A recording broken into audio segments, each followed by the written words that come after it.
Boa parte do primeiro semestre do meu mandato foi consumida pela Comissão Especial da Reforma da Previdência, já que eu presidi a comissão mais importante dessa legislatura até aqui, eu poderia até dizer a comissão especial mais importante da última década, já que essa era a pauta do país, que o país já esperava há tanto tempo. A despeito de ter tido muito tempo consumido por isso, eu ainda tive tempo de atuar muito em defesa da Zona Franca de Manaus e de apresentar projetos de lei que tramitaram, inclusive, de uma forma surpreendente. Eu aprovei um projeto de lei, o projeto de lei 888, que estabelece regras para o regime especial tributário do Minha Casa Minha Vida, faixa 1. Eu aprovei na Comissão de Defesa do Consumidor um projeto de lei que prevê a vedação para que empresas de telefonia vendam novas linhas quando existir reiteradas reclamações por conta das linhas já existentes. E fora isso, tenho dedicado nos últimos meses especial atenção à reforma tributária, que é uma reforma que mexe diretamente com os interesses do povo do Amazonas, em especial da Zona Franca de Manaus. Além disso, fui nomeado relator na Comissão de Constituição e Justiça da PEC 128, que é uma PEC que também trata de reforma tributária, e essa sim garantindo as vantagens comparativas da nossa Zona Franca de Manaus.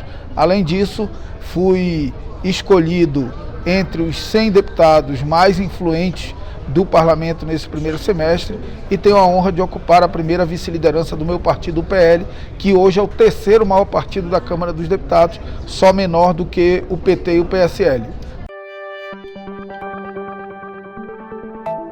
Eu acho que o caos principal foi assim, coisas que eu não tinha noção do tamanho que era ser presidente da Comissão Especial da Reforma da Previdência. Eu fui convidado para visitar uma agência aqui chamada Bloomberg, que é uma das maiores agências de notícias para o mercado financeiro do mundo, e dei uma entrevista lá. E quando acabou a entrevista, a gerente lá me chamou e disse: veja aqui, essas aqui são as notícias que mais influenciaram a Bolsa de Valores no Brasil nos últimos minutos. A primeira era uma declaração do presidente Trump, a segunda era uma declaração do ministro Paulo Guedes, a terceira e a quarta eram declarações minhas naquela entrevista na Bloomberg. Então isso para mim foi muito inusitado.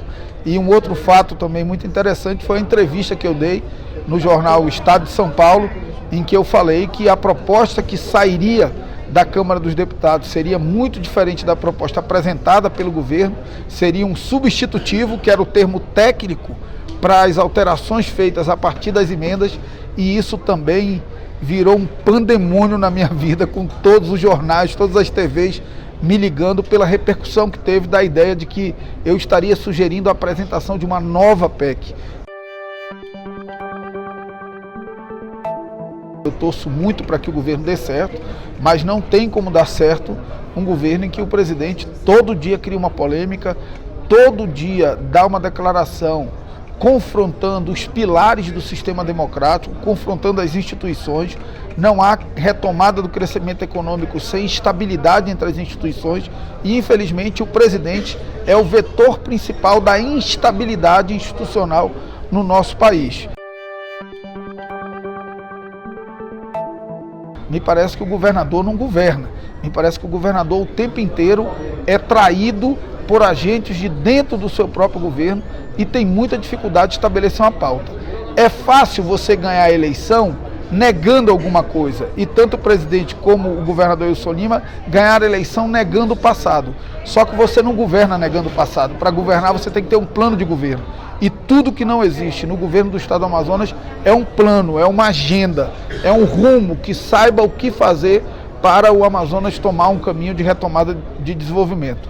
Crise na saúde e, além do mais, agora tomado por uma série de escândalos. O transporte escolar na SEDUC, agora a questão de grilagem de terras. É um governo que vai por um caminho muito perigoso. Não há um legado das administrações Arthur para a cidade de Manaus. O que ele prometeu na campanha não foi cumprido, nós continuamos sem creche, o trânsito segue caótico, o transporte coletivo vive uma das maiores crises da história. E prefeito que não consegue resolver creche, trânsito e transporte coletivo, é prefeito que não deixa nada de bom para a cidade. Eu decidi não especular sobre isso, pelo menos até o início do ano que vem.